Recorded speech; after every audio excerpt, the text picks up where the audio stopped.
कोई भी सेंटेंस जो हमें किसी चीज़ की जानकारी देता है उसको डिक्लेरेटिव सेंटेंस कहते हैं। डिक्लेरेटिव सेंटेंस अक्सर फुल स्टॉप, जिसे हम पीरियड भी बोलते हैं, उस पर ख़त्म होता है। लेकिन डिक्लेरेटिव सेंटेंस की एक शर्त होती है, इसमें सब्जेक्ट यानी कर्ता के तुरंत बाद वर्ब का आना अनिवार्य है। वर्ब दो तरह की होती है, ऑक्सिलियरी वर्ब और मेन वर्ब।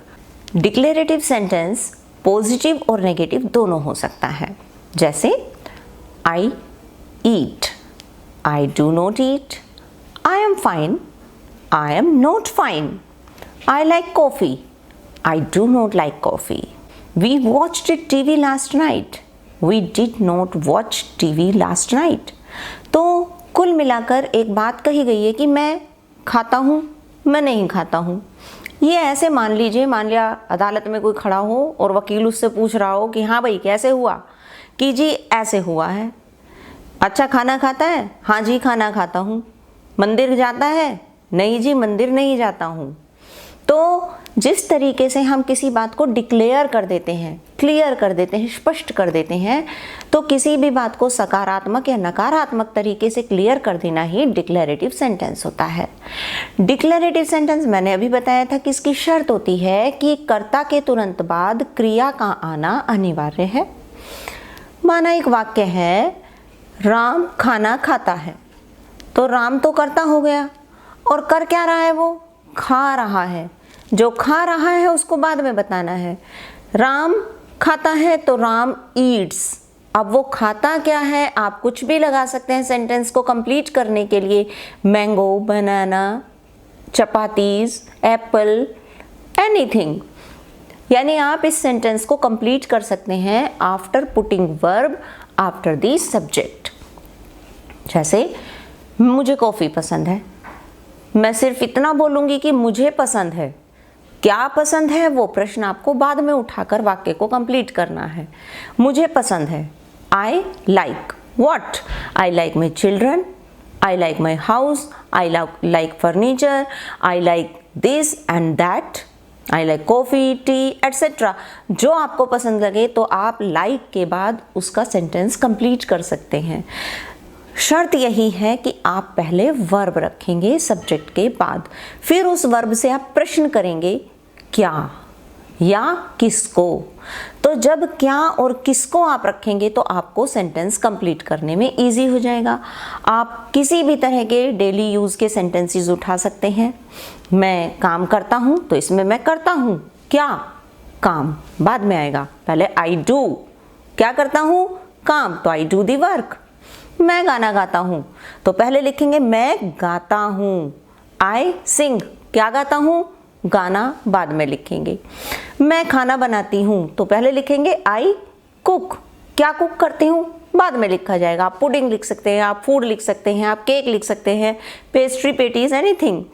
तो कुल मिलाकर जितना जो चीज़ हम कर रहे हैं, जिसने जो कार्य किया, तो करने वाला सबसे पहले और जो काम उसने किया उसको उस करने वाले के तुरंत बाद, करने के बाद, लिखने के बाद फिर आप बताएंगे कि क्या किया है।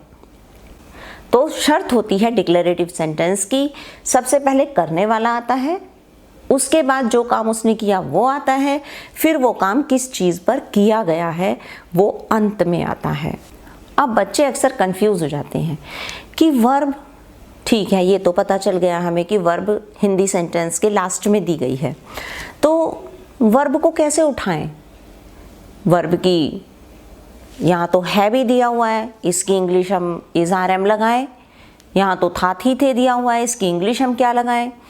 यहाँ तो चुका चुकी ये दे रखा है, काम खत्म हो चुका, ये पास्ट में लगेगा कि प्रेजेंट में लगेगा? तो बच्चे अक्सर इस चीज़ को लेकर बहुत कंफ्यूज हो जाते हैं।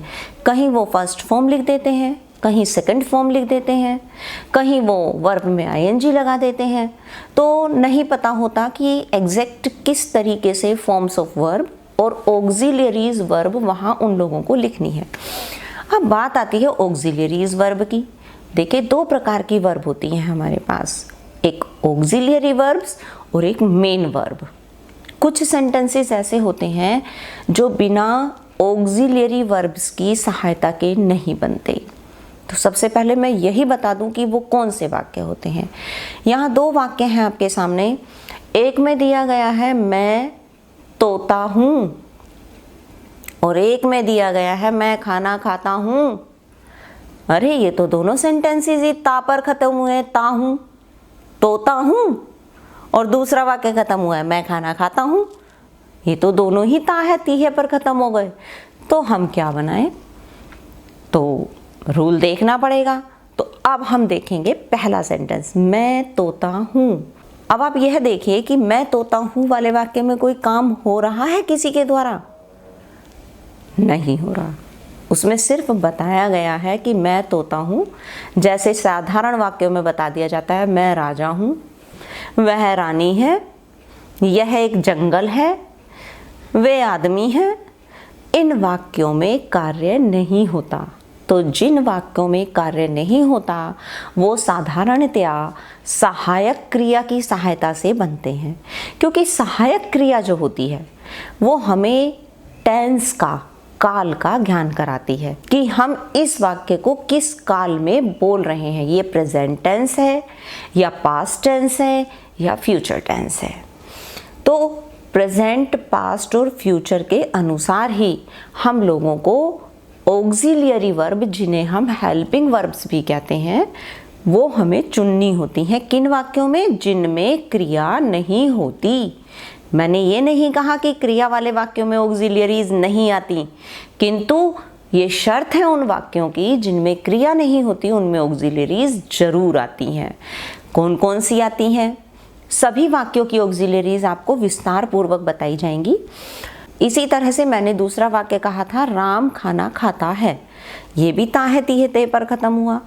इसकी इंग्लिश तो हम रामा ईट्स द फूड लिखेंगे। हमने ऊपर वाले वाक्य में तो मैं तोता हूँ, आई एम अ पैरेट, क्योंकि आई के साथ हूँ की इंग्लिश एम लग जाती है। तो मैं तोता हूँ, आई एम अ पैरेट। चलो राम खाना खाता है, इसको छोड़ देते हैं, इसको लिख देते हैं मैं मंदिर जाता हूँ। इसमें तो हूँ ही आ गया मैं के साथ। तो मैं मंदिर जाता हूँ, यहाँ मुझे बनाना होगा आई गो टू टेम्पल। अब बच्चा कंफ्यूज इस बात पर कि ऊपर वाले वाक्य में मैं और हूँ और ता हूँ पूरा आया था, नीचे वाले वाक्य में भी यही आया है कि मैं मंदिर जाता हूँ। तो ऊपर वाले वाक्य में तो आई के साथ एम आ गया, लेकिन नीचे वाले वाक्य में तो आई के साथ एम नहीं आया। यहाँ आई गो टू टेम्पल क्यों लिख दिया गया है? तो बड़ी सामान्य सी चीज़ है। देखिए ऊपर वाले वाक्य में मैं तोता हूँ कोई क्रिया नहीं हो रही, पर नीचे वाले वाक्य में क्रिया हो रही है। मैं मंदिर जाता हूँ, मेरे द्वारा एक काम हो रहा है। तो ये टेंस है। तो जिन वाक्यों में क्रिया लगती है अंत में, उन्हें अलग तरह से बनाया जाता है। जिनमें क्रिया नहीं होती है उन्हें अलग तरह से बनाया जाता है। तो ये चीज़ें तो आपको आगे से बताई ही जाएंगी, लेकिन सबसे पहले आपको ऑक्सिलियरी वर्ब्स दिखाई गई हैं। आप इन ऑक्सिलियरीज वर्ब को अच्छे से नोट कर लीजिए।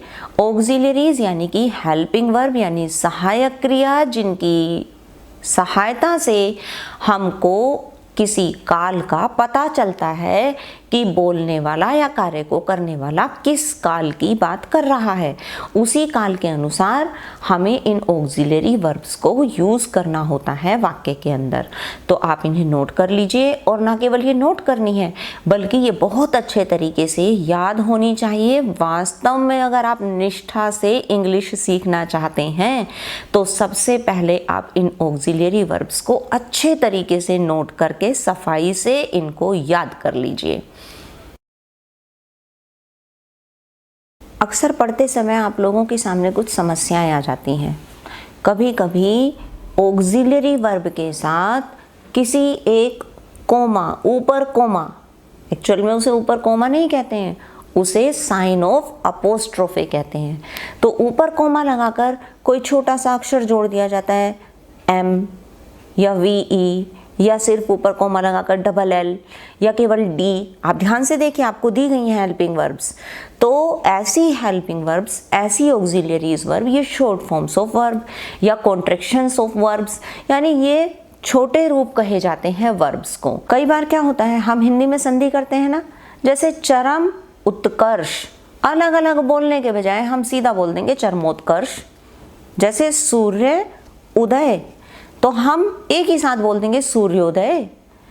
तो जिस तरीके से हिंदी में हम संधि करते हैं, ठीक उसी तरीके से इंग्लिश करते समय भी हम कुछ हेल्पिंग वर्ब्स के साथ उनके साथ यूज होने वाले शब्दों को उन्हीं के साथ छोटा करके लिख देते हैं, जो short forms of helping verbs हो जाती हैं। ये दोनों तरह की मिलेंगी आपको, पॉजिटिव हेल्पिंग वर्ब्स भी मिलेंगी शॉर्ट फॉर्म में और नेगेटिव भी मिलेंगी। इनको याद करना जरूरी है। नेगेटिव फॉर्म्स ऑफ वर्ब्स जो हैं उनके अंदर हेल्पिंग वर्ब पूरी लिखी जाती है, लेकिन उनके साथ जो नोट आता है उस नोट का सिर्फ ओ ओमिट होता है। ओमिट यानी ओ को हटा दिया जाता है और उसके प्लेस पर कोमा लगा दिया जाता है। तो ये शॉर्ट फॉर्म ऑफ वर्ब है। आप कभी इंग्लिश सॉन्ग सुनने की कोशिश कीजिए।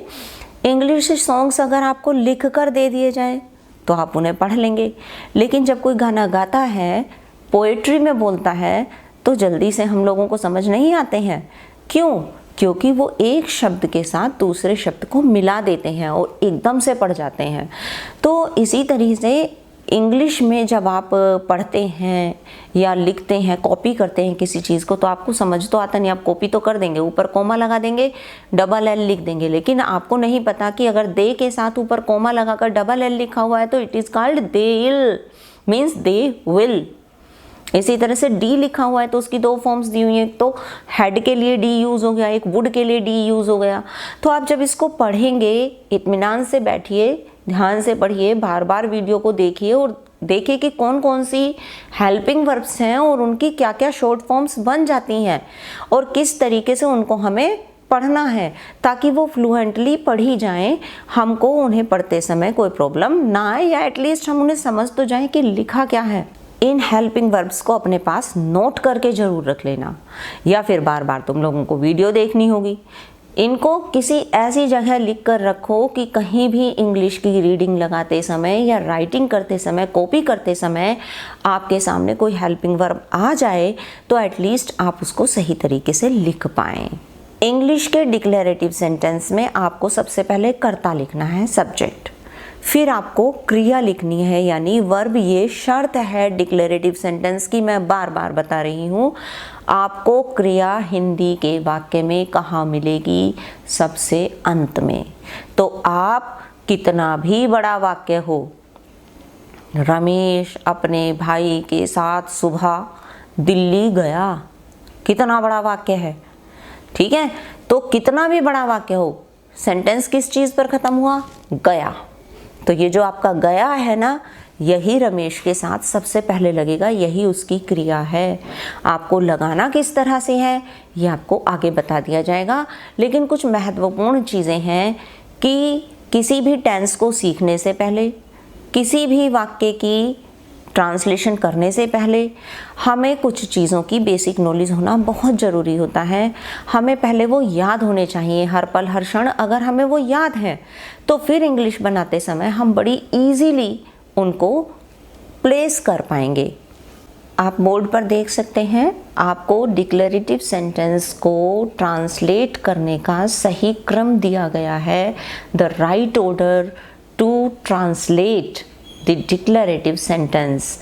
सारी इंग्लिश सबसे पहले डिक्लेरेटिव सेंटेंसेस पर डिपेंड करती है। अगर आपको सही ऑर्डर में डिक्लेरेटिव सेंटेंसेस रखने आ गए तो आप इंग्लिश जल्दी ही सीखने की स्थिति में आ जाएंगे। डिक्लेरेटिव सेंटेंस का सही फॉर्मेशन, सही ऑर्डर आपको दिया गया है। ये ऑर्डर आपको याद रहना चाहिए। सबसे पहले आप सब्जेक्ट लगाएंगे, सब्जेक्ट वो जो करता है, फिर आप वर्ब लगाएंगे।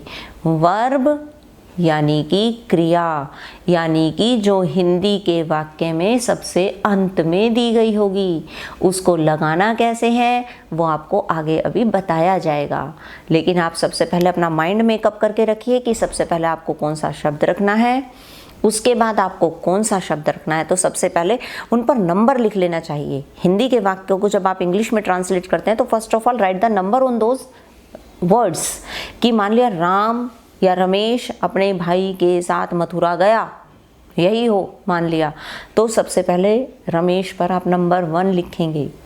फिर गया वो उसकी क्रिया है, नंबर 2 आप उस पर लिखेंगे। फिर आप क्या लिखेंगे, रमेश गया, कहाँ गया आप पहले ये भी बता सकते हैं, किसके साथ गया आप ये भी बता सकते हैं, लेकिन इसका भी एक ऑर्डर है। ध्यान दें, सबसे पहले आप सब्जेक्ट लिखेंगे, फिर वर्ब लिखेंगे, उसके बाद आप ऑब्जेक्ट लिखेंगे। ऑब्जेक्ट वो वस्तु होती है जिसके ऊपर काम किया जाता है।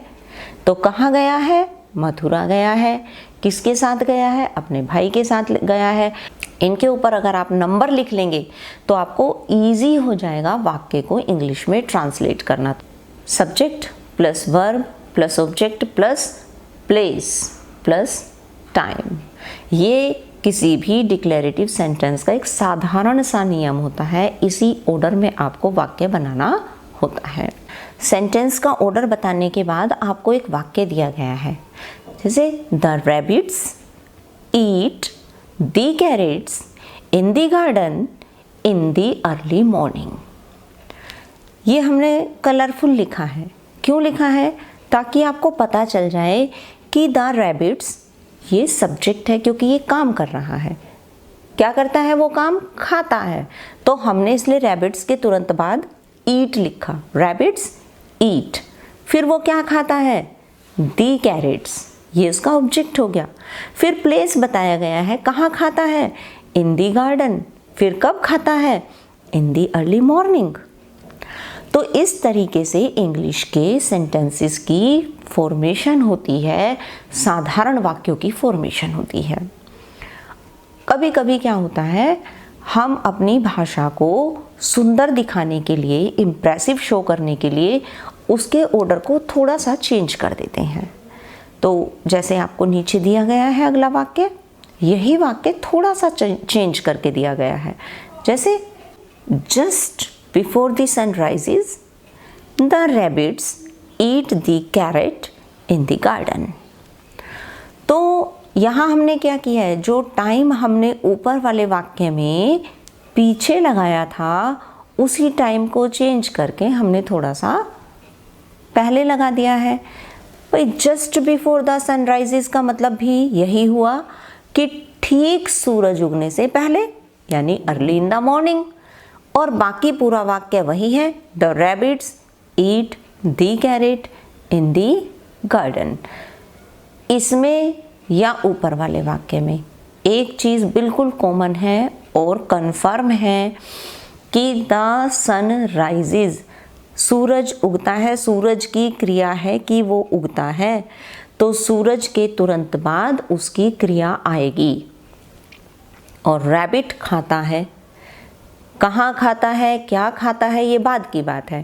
पहले रैबिट की क्रिया है कि वो खाता है, तो रैबिट के तुरंत बाद उसकी क्रिया आई, द रैबिट ईट्स। तो ये देखना होता है कि आप वाक्य को चाहे आगे लिख दें चाहे पीछे लिख दें, उसमें क्रिया सेम प्लेस पर रहेगी। आपको पहली क्लासेस में मैंने बताते समय क्लोज भी बताई थी, अब यहाँ तुम्हें क्लोज भी बताया जा रहा है।